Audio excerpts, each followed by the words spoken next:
اب میں دعوت دیتی ہوں صف الاول سے حوریہ مقبول کو کہ آپ آئے اور قرآن کی تاثیر انسانی زندگی پر اس عنوان کی وضاحت کریں۔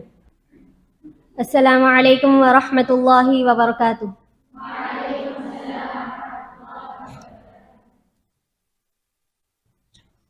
الحمد للہ رب العالمین، الصلاة والسلام علی رسولہ الکریم، اما بعد، قال اللہ تبارک وتعالی فی القرآن المجید والفرقان الحمید، اعوذ باللہ من الشیطان الرجیم، بسم اللہ الرحمن الرحیم۔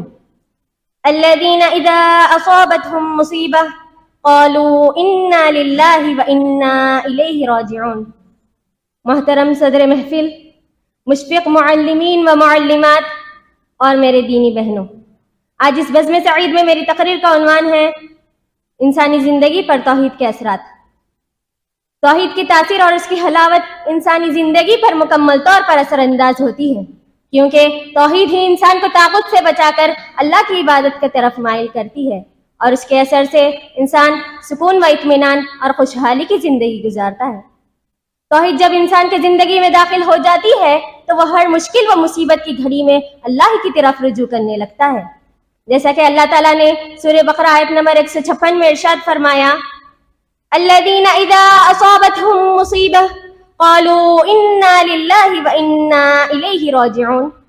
جب کبھی کوئی مصیبت آئے تو وہ کہہ دیا کرتے ہیں کہ ہم تو خود اللہ کی ملکیت ہیں اور اسی کی طرف لوٹنے والے ہیں۔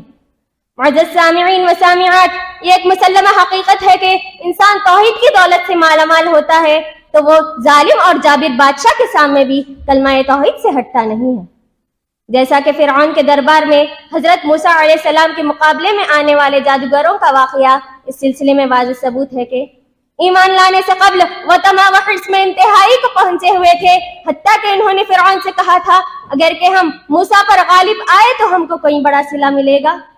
لیکن جب یہ لوگ اللہ کی آیات پر مغلوب ہو گئے تو توحید کے مضبوط قلعے میں پناہ لے لیا اور ان کی دل کی گہرائیوں میں ایمان داخل ہو گیا، تو ان کے نزدیک نہ تو فرعون کے انعام کی تمنا رہ گئی اور نہ ہی اس کی سخت سزا کی۔ فرعون نے انہیں دھمکی دیتے ہوئے کہا کہ میں تمہارے ایک طرف کا ہاتھ اور دوسرے طرف کا پاؤں کاٹوں گا، پھر تم سب کو سولی پر لٹکا دوں گا۔ تو انہوں نے فرعون کے آنکھوں میں آنکھیں ڈال کر کہا کہ تب تو ہم اپنے مالک ہی کے پاس جائیں گے۔ معزز سامعین و سامعات، غور کرنے کا مقام ہے کہ وہ کون سی عظیم طاقت تھی جس کی تاثیر سے اللہ کے وہ نیک بندے اتنا کچھ کر گزرنے پر مجبور ہو گئے۔